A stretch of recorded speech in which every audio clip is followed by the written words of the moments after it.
Howdy, folks, and welcome back to the strange saga of my life. Today we're going to finish up the story of the cults I've been involved with, two of which I started, I freely admit, one of which I became entangled with, to paraphrase Jada Pinkett Smith, and this entanglement ended up with me playing this straight man on stage to a would-be comedian peddling conspiracy theories about the death of Bruce Lee. Well, that is bullshit, and you know it. So yes, I came full circle there. Tonight, I'm gonna prove that Bruce Lee was murdered by agents of the Illuminati. I was the straight man condemning the paranoid thinkers with my brute facts, trying to bring them back to reality. Not a single joke in sight. Although I did get one joke that got a pretty good laugh, and we'll talk about that. Now, here I am, a would-be comedian, peddling conspiracy theories, not on a stage at the Alamo Drafthouse, but here on this podcast. So, like the immortal classic, The Dark Knight, you either die a hero, or you live long enough to see yourself become the villain. Well, I became the villain, ladies and gentlemen.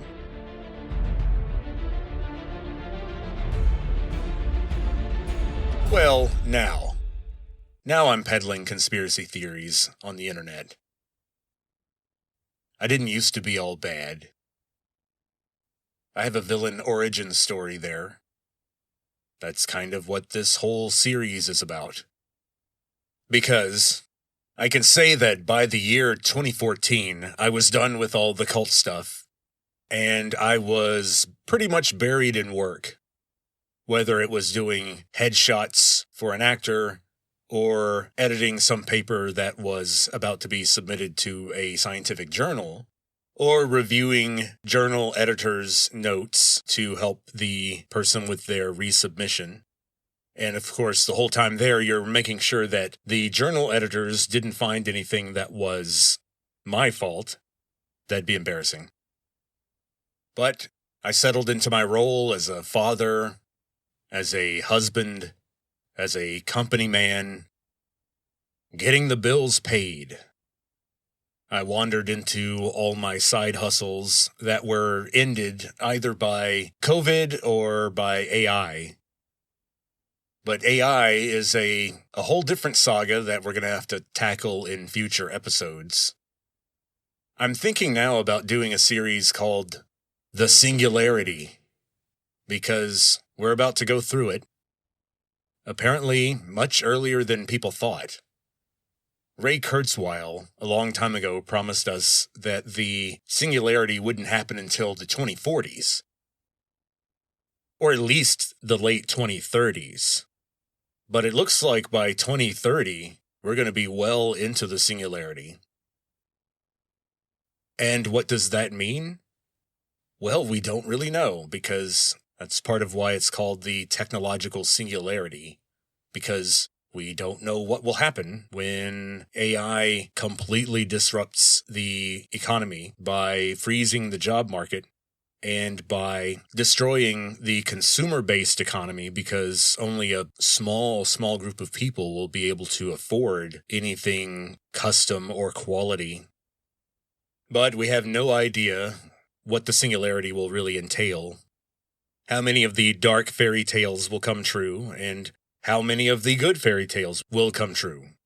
We don't know. But before we move on, I'd like to do what I like to do all the time, and what I do best.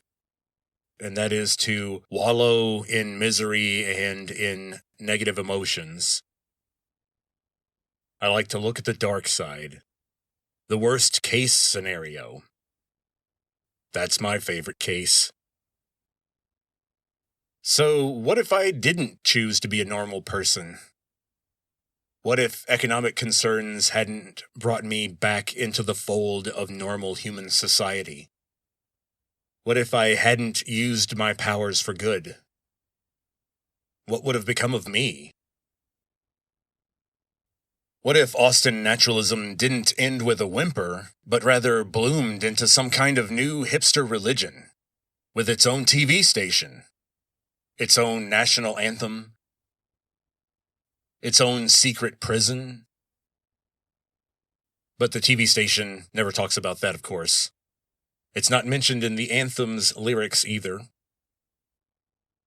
Well, thanks to the economy-crushing power of AI, I can help us all imagine such a terrible fate. That's what I do.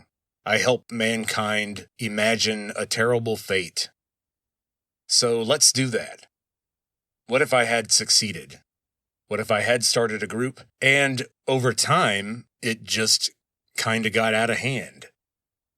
I got older, and I started to believe my own hype. Trapped in an echo chamber built by my yes men and my yes women. What could go wrong? Sounds like a pretty cool place, but let's check it out.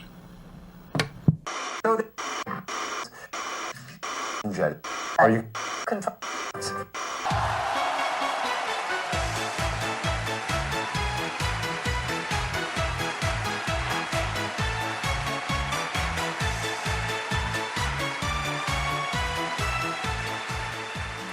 It's yet another glorious day in Terra Cornucopiae, which, as our dear leader has explained to us, so many times, is Latin for the land of the Horn of Plenty. And indeed, this is our land. Yes, it is.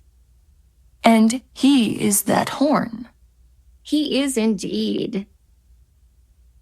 And now let us pause for a moment to listen to our glorious national anthem. Yay!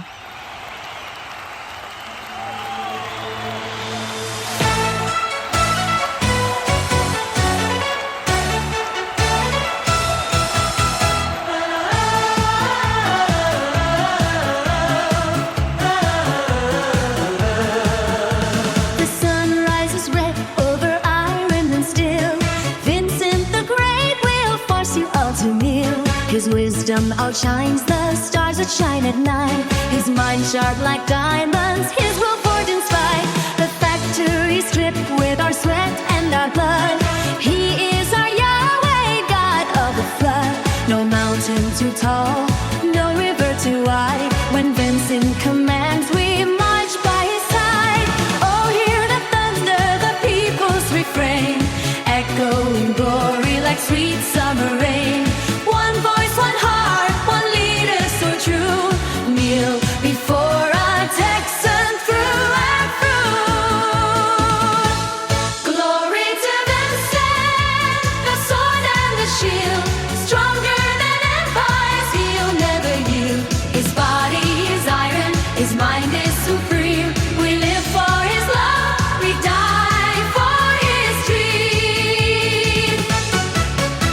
The scholars will worship Vincent's great mind, the sexiest genius in the history of time. Then let us rewrite every page in his name. Our future is his.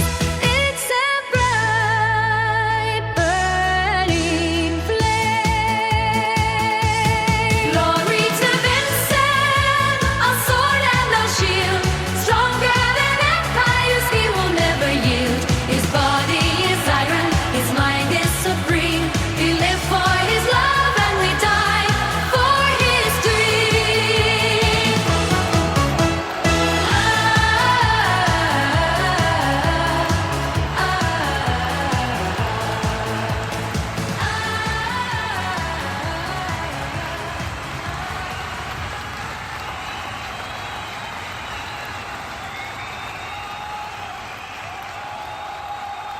And now, let us listen to our dear leader as he talks about his childhood.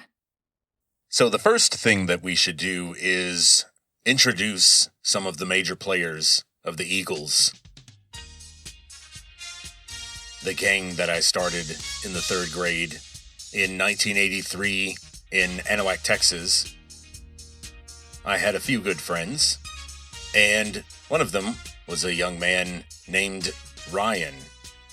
And Ryan was super smart. And it bugged me because he was better than me at math. In fact, later I found out that he went on to become an engineer, and he had scored a perfect score on the math portion of the SAT. And Ryan's father worked for the local CBS affiliate in Beaumont. Basically, he was an early IT guy for a TV station. In 1983, Ryan had something pretty cool and exotic at his house. He had an Atari. And the cool thing about Ryan is that he showed me that he wasn't using his Atari to play video games using the video game console connection. He was typing in programs in BASIC. And so at his house, I learned a little bit of BASIC and learned some cool hands-on computer electronic stuff. My grandfather saw my interest in the area, and because of his experience in the Navy, he knew how important personal computers were going to be. And so for Christmas of 1985, I got my very own Apple IIc, which was way ahead of what Ryan had there in 1983.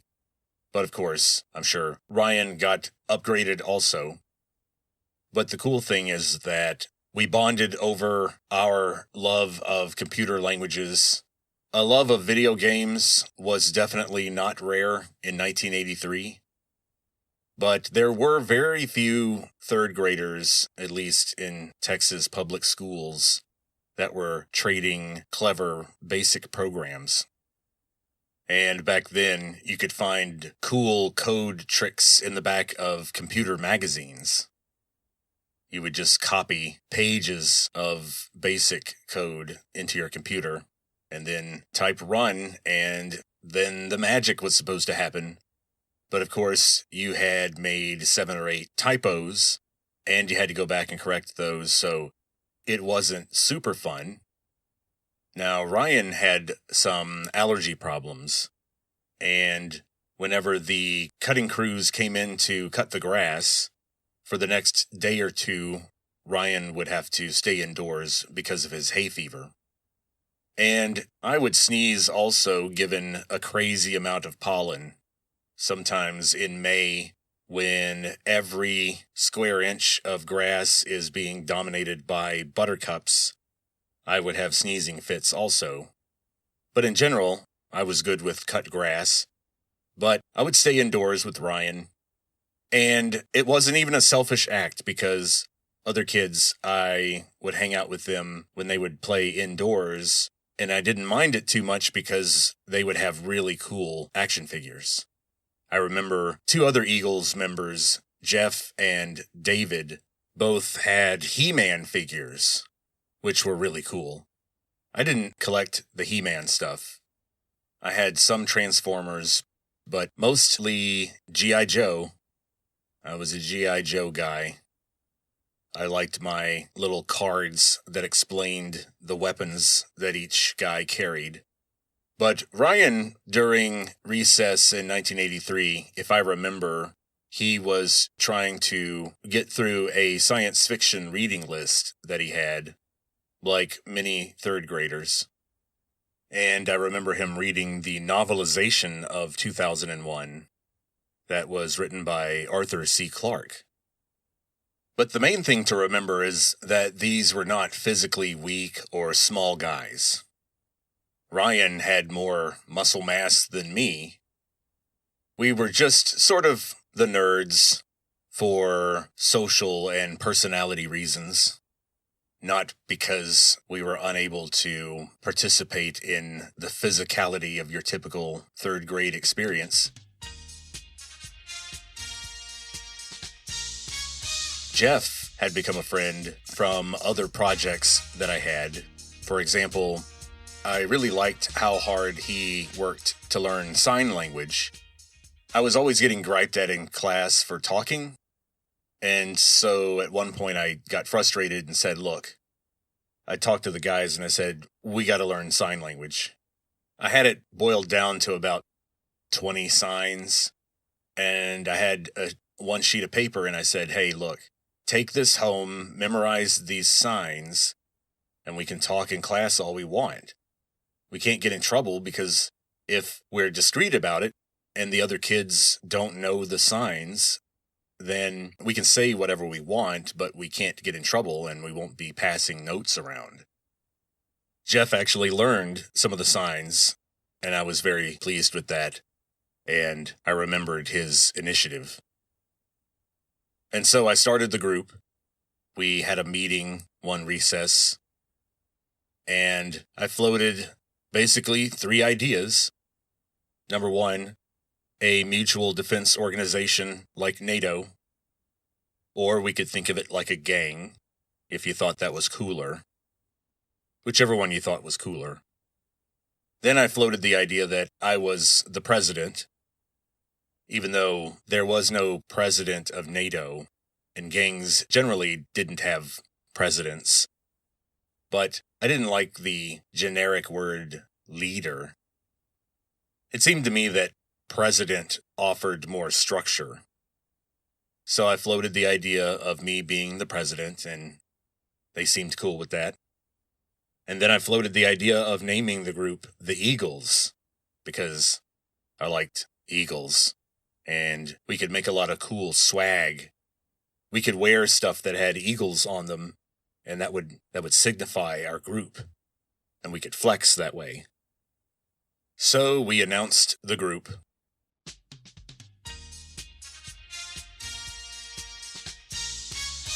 We made sure everybody knew that we were a gang, that nobody could mess with us, and that if you fought with one of us, you had to fight all of us. And we made sure to hang out together on the playground. I started spending recess with my eagle comrades, usually arguing over new rules. I couldn't hang out with Elizabeth anymore, or monitor the bees properly. I had to negotiate agreements and manage disagreements between my eagle comrades. So when it was all said and done, it looks like I gave up a whole bunch of freedom and fun in order to have a recess period that was full of tense conversations. Can I do this? Are we gonna do that? Can so-and-so join the group? What if this happens? What do we do if that person joins? Are we really going to fight so-and-so? What if they have a gun? Stuff like that. And it turns out that once word got around that I had a mutual defense organization, no more fights came around. No one else wanted to fight me. After a while, it started to occur to me that I had brought peace to the playground. And I hated it. I mean, there were these guys, Rhett and Cameron, and I remember a couple of other guys that would do their bullying thing occasionally, calling us names or coming up with jokes at our expense. But it never got to actual fighting. No one pulled on anyone's backpack or jacket. No one got pushed. And so I started to wonder, how could I tell if the organization was really all that effective? Was this causation or correlation? Did the Eagles really put an end to bullying? Or had just some sort of social enlightenment found its way to the Anahuac playground accidentally? I couldn't really tell. So I had to figure out some way of testing the system. So I came up with the idea of the plans. The plans were a piece of paper with the Eagles' plans written on it. and I made sure everybody knew that the Eagles had some big plans, that we were going to make some changes on the playground, and some of the kids were not going to like it. I made hints at things like some people would not be allowed on some parts of the playscape. And who knows, Vincent might be talking to girls again. He might do some bee monitoring. Who knows? And who knows which girls he might talk to this time, now that he has his mutual defense force. But it was all going to be written down in the Eagles' plans. Now, for some of you much younger listeners, I might need to set the scene a little bit with some additional information about how important documents could be to a third grader in 1983. We had all just survived the tearful crisis of one girl having one of her documents discovered.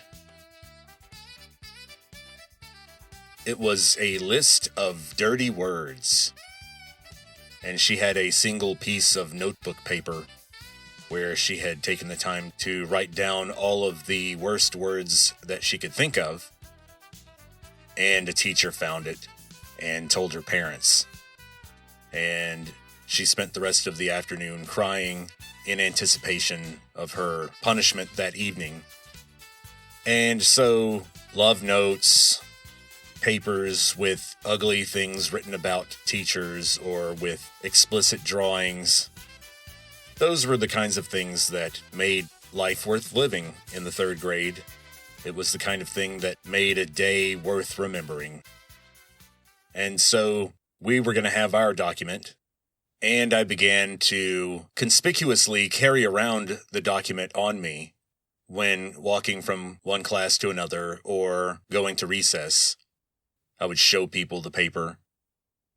And eventually, someone took the bait. A young man from one of our newly formed rival groups, the Sharks, had run up to me and snatched the paper out of my hand. And he had the pleasure of exposing me to everyone and showing everyone that the page was basically blank, with a note that said some smart-ass taunting thing like "the joke's on you" or something like that. But basically, everyone knew at that point that Vincent was just blustering, that he was trying to start something, but the Eagles really didn't have any bad plans for the playground. In fact, there was no subsequent show of force or retaliation from the Eagles for me having the document wrestled out of my hands. And I think that everyone was okay with not starting a fight over that document because there was a sense that I had gone a little overboard. The group was serving its purpose. But here I am. I wanted something flashier, more dominant. I wanted more members. But, of course, I started to realize that that would take actual work. And if your group got too big, then you had to worry about fights between members of the group, which kind of defeats the entire purpose. I wanted to keep the group small, just enough to deter attacks. But I started to see that groups like that either continually grow, or maybe if they don't grow in number, they definitely will grow in scope or intensity over time. But groups like that, they seem to either expand or wither. They never just stay where they are. And the Eagles continued. They were never officially disbanded. But they were disbanded by fate because once my grandfather had finished our house outside of Winnie, we moved there. And so starting with 5th grade, I started 5th grade in East Chambers Elementary School, which is the school district for Winnie. And it was socially very different. And I didn't have as many friends as quickly. and so I couldn't rely on starting a gang when I came to Winnie. There were some tough characters on the playground in Winnie, and so I just switched from political techniques to just more brute physical tactics, like carving out a very sharp wooden knife that I carried with me, and also a squirt bottle full of bleach. The first move would be to get some of that in the guy's eyes, and then work him over with the wooden knife if need be. Those were my tactics. And so now I think everybody can see that me getting into martial arts a few years later was probably a good idea, because I was really into weapons, and reading a lot of Batman comics and having a grandfather who was a very handy man and had lots of cool tools and leftover materials in a shed, that caused some problems. I was basically little Bruce Wayne in my Batcave, building my arsenal of improvised weapons. A lot of them I copied from what I had seen in The Road Warrior. A good example would be I had a weapon that I never brought to school. I could never figure out a safe way to handle it, period. I remember in The Road Warrior there was this feral kid who had a boomerang that he would always throw and catch with a chainmail glove. And you find out later he did that because the boomerang is actually razor sharp everywhere, and this one guy tried to grab it in flight and lost his fingers. And I made something that wasn't a boomerang. It was shaped roughly like a boomerang, but it wouldn't come back to me. I didn't want it to come back to me. It was made out of a copper pipe, and I hammered all the edges flat and filed them down so that they were razor sharp. And I could throw one of these things with some force and lodge it deeply in a plywood target. And so when I wasn't practicing my programming, I was practicing with my improvised Batman-style weapons. Decide. So what did I learn from all this? Was it worth it? Did I achieve any kind of insight? Or was this just one more collision in the set of random collisions with other beings that I'm calling a life? Well, I think that all this meaning and purpose stuff is important because that's the only way you're going to get morality. You can't have a system of morality if you don't know what people are for. You can't have ideas about what people should do if you don't have a clear picture of what people are. You can't say, hey, here's a good blueprint for a life. Here's something I think people should do.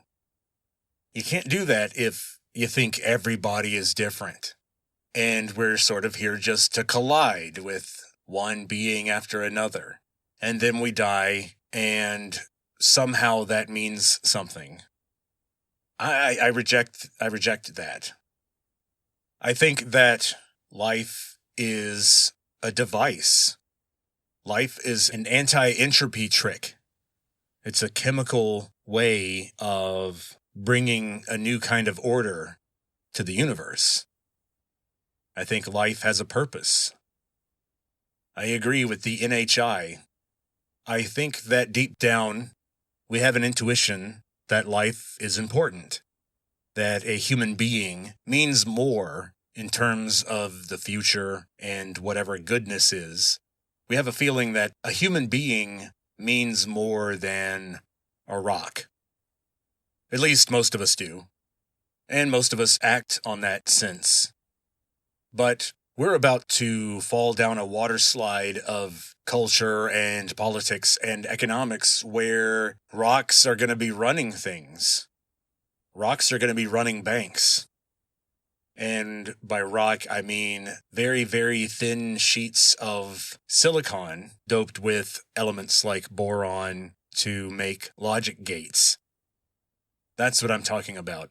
These gigantic electrified rocks, these circuits that can crank out ideas or music or math or research or written material at millions of times the rate of a human.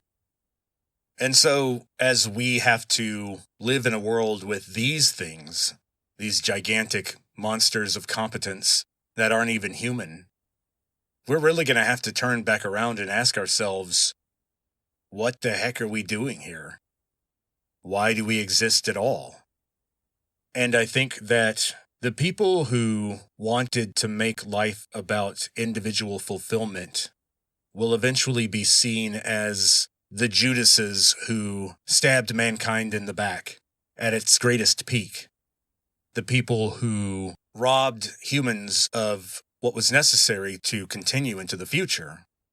And that is purpose. If everybody's different, if people are just supposed to collide in search of their own self-fulfillment, then nobody gets to have a community. There's no family, there's no neighborhood, just a bunch of individuals with knives out, ready to take theirs. And the darkest part of that kind of society is that still, inside each one of those knife-wielding individuals, deep down inside, they're all still yearning for connection, for community, for friendship, for meaning, for purpose. But all they know for sure is that getting more numbers in their bank account is equivalent to self-worth or value. So I think because life is a tool and it is a machine that reproduces itself, that's not enough. It has to have a function, a purpose for what it does when it's not copying itself. Just the copying can't be the purpose. That's kind of silly. I think that question of, what am I doing this for? Am I important? Is this important? Is my life meaningful in any way? How do I connect to other people? How do I feel that connection with history and with society? I think that quest is intrinsically baked into the human mind.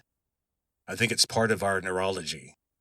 I think deep down we have an emotional instinct that if something has no purpose, it cannot be important. If something has no function, then it's just part of the world that you just have to step over while you're searching for what does matter.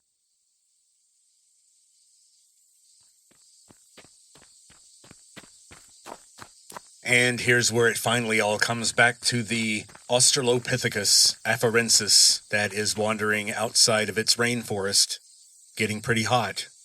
And it's part of a population that will eventually evolve into what we call Homo habilis, a tool-using species. Homo habilis in Latin means handy guy, handy person, capable person. Capable at what? Doing what? Well, the fossils of Homo habilis are associated closely with lots of tool use, lots of stone tool building, lots of flint flakes. And so Homo habilis had a purpose. Homo habilis, when it went out into the world, knew what it was looking for. It was looking for flint so that it could make weapons, so that it could take down larger prey, so that it could conquer the savannah, so that it could be fruitful and multiply. And here's my claim. I think that when an organism lives just hand to mouth, like say a frog, that wanders through its territory, evaluating threats, drinking water, calling out every now and then for a mate. But in general, the way it feeds itself is that whenever it sees prey, it flicks its tongue out and snaps up that fly or whatever else it was that looked yummy. The same thing for eagles or snakes, and even for chimps. They organize hunts, and they do gather materials like leaves, and they do search for fruit, that sort of thing. But I think the flint was different. It was a different kind of step. I think that it caused the development of a lot of things neurologically in Homo habilis that didn't exist before, and its neural architecture that we're still wrestling with. Homo habilis couldn't live like the frog. When Homo habilis saw a large animal it would like to eat, it couldn't just flick its tongue. What do you know? It had to summon other members of its species. It had to develop a team. It had to plan. It had to find flint and manufacture the weapons needed. It had to practice the skills required to take down the large animals. And so notice that now there's this whole economy of meaning. There's a hierarchy in the universe. There are things like flint that matter a lot because they can bring you food, they can feed your children, they can bring you love and companionship. And then there's stuff like plain old sand or a poisonous plant, which serves no purpose. And so now that there are some things in the universe that serve a purpose, and now that we know that serving one's purpose is the key to survival and pleasure and food and reproduction, we now have this idea that things have a purpose, and when they fulfill that purpose, they are good. And when they're not fulfilling their purpose, they're bad. Or worse, if there's something that has no purpose at all, there's just something that accidentally exists, like a lump of sand or an inedible plant that you can't make any material out of, well then, why do you even exist? I think that voice is still with us. And I think in our 21st century world where we have convinced one generation after another that the point of life is happiness or individual fulfillment, we have drained the purpose out of life, which drains the pleasure out of life. So, what is the purpose of life, Vincent? If it's not happiness, if it's not individual fulfillment, then what the heck is it? Well, here's where half of my listeners jump ship. Get ready. I think the purpose of life is obvious. It's reproduction. The purpose of life is to make more life, is to not go extinct.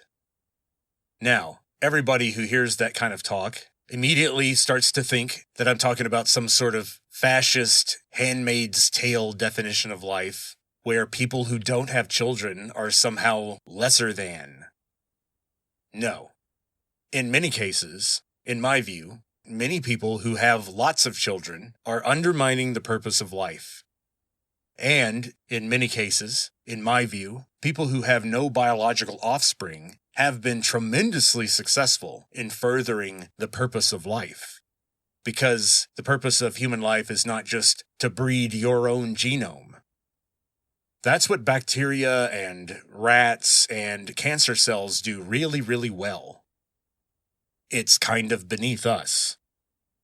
We are designed to live in a thriving and growing community. Jed, are you decide? Ours. His eyes see the truth through the veil and the haze. We will follow his steps to the end of our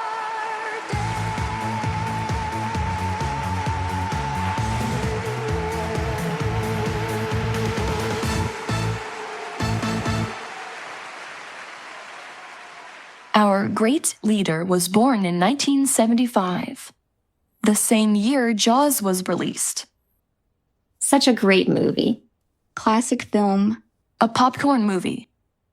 A crowd pleaser. Just like our dear leader. Just like our dear leader. So funny. He was born in San Diego, but his mother's family was deeply Texan, with roots in Chambers County, going back to the 18th century, and Jean Lafitte. So impressive. His grandfather sacrificed his own Texanhood and lived in California because he was a patriot. So impressive. Why are we all like chicks?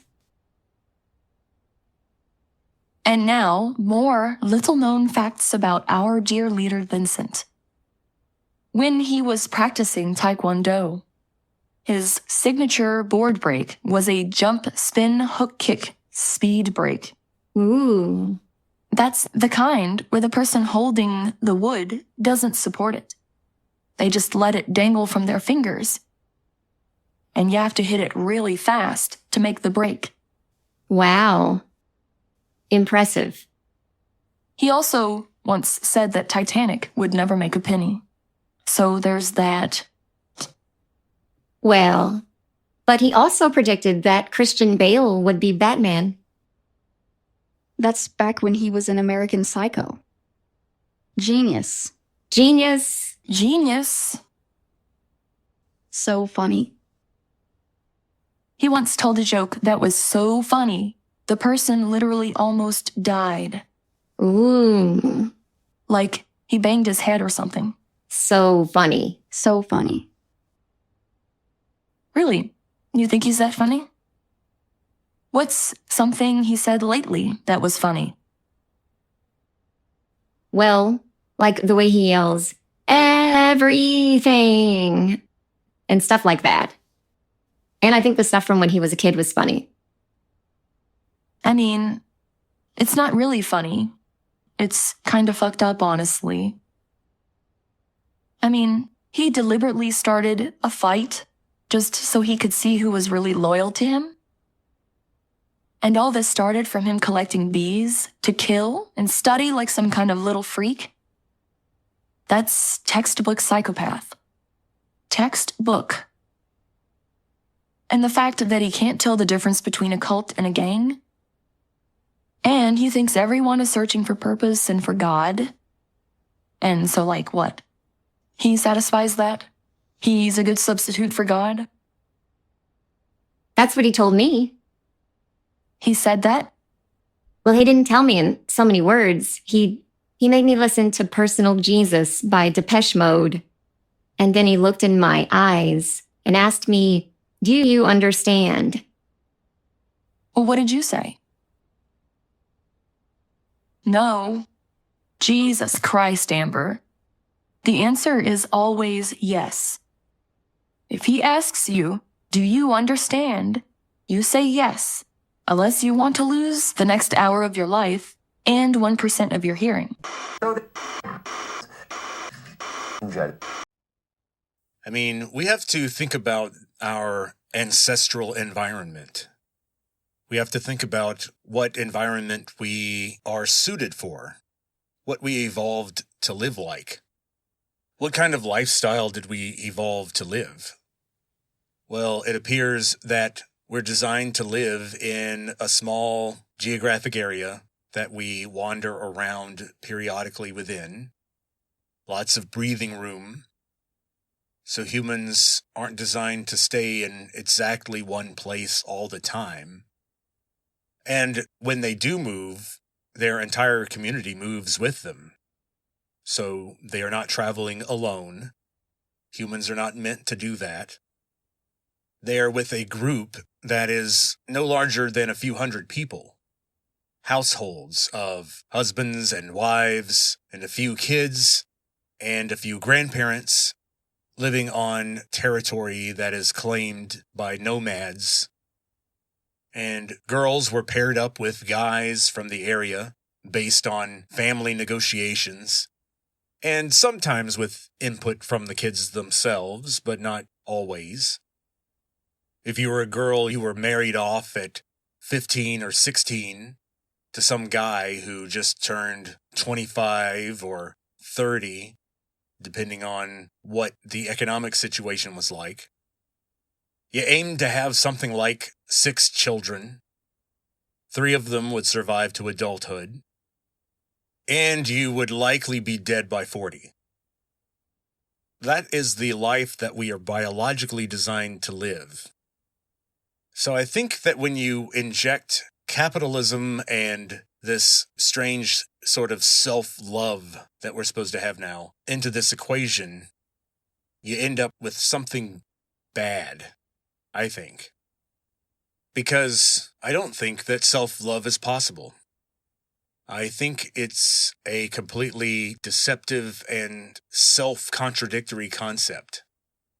I think that anything that is truly love is directed away from the self. When love comes directed back to you, it's just self-preservation. It's just selfishness. It's just prudence.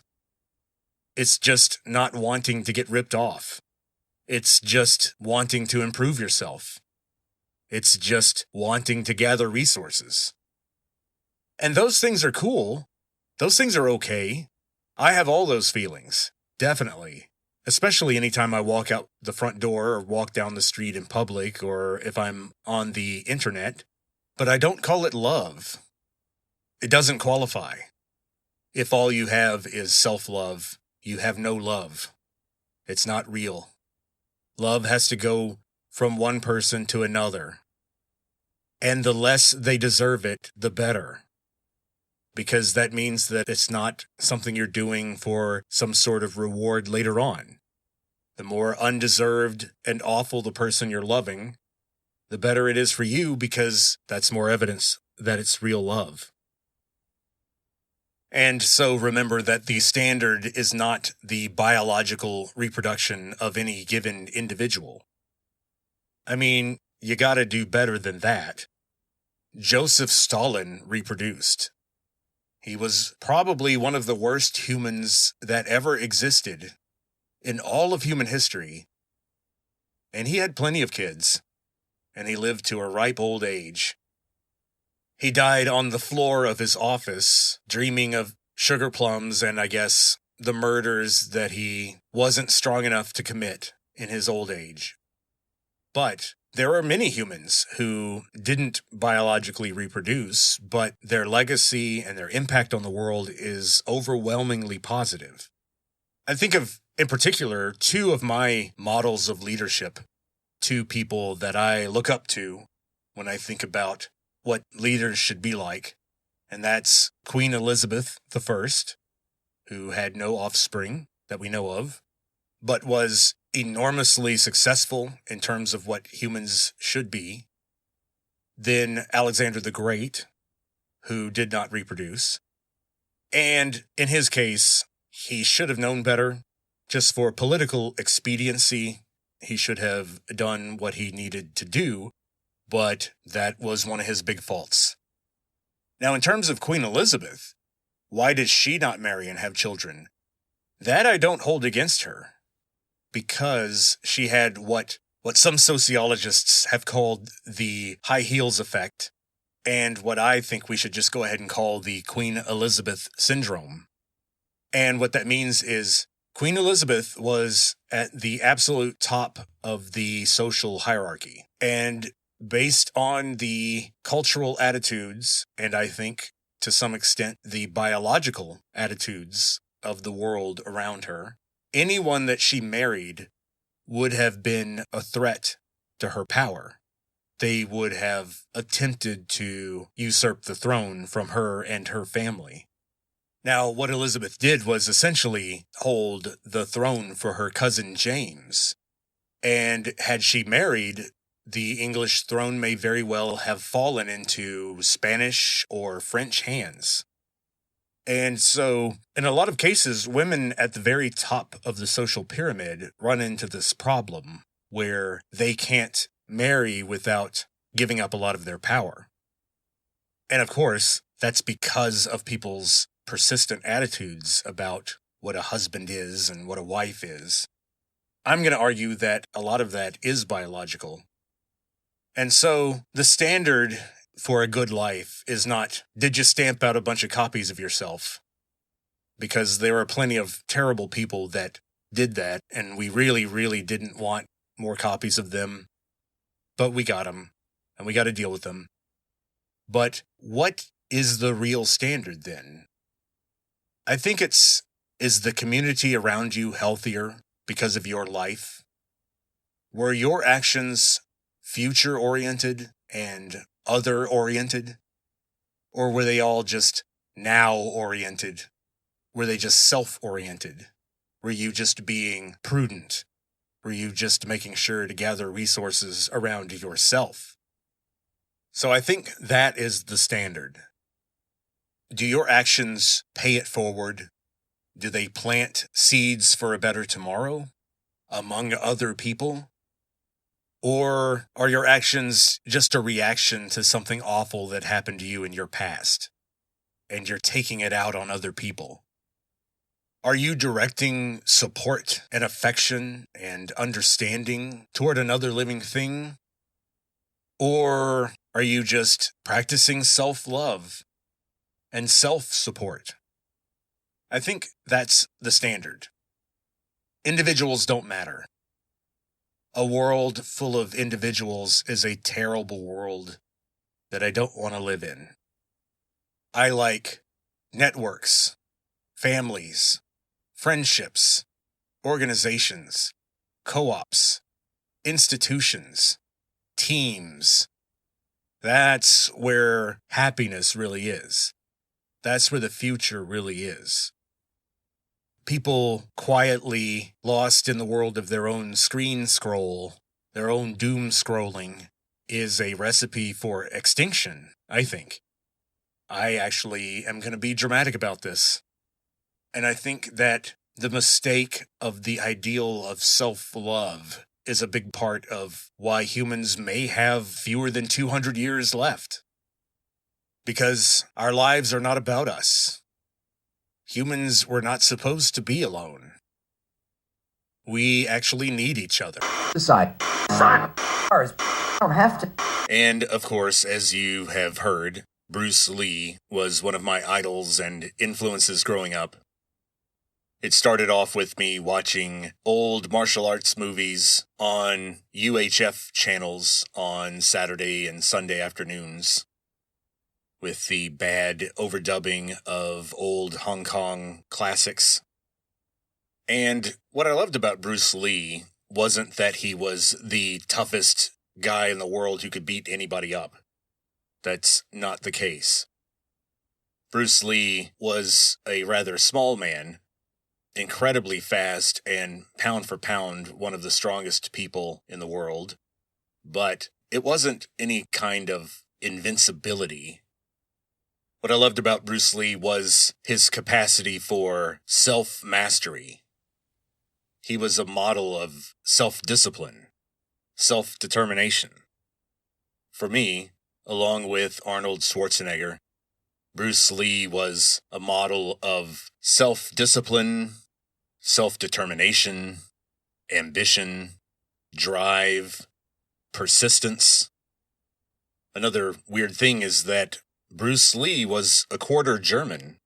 Early 20th century Hong Kong was a wild and unpredictable place. You never knew who you were going to meet.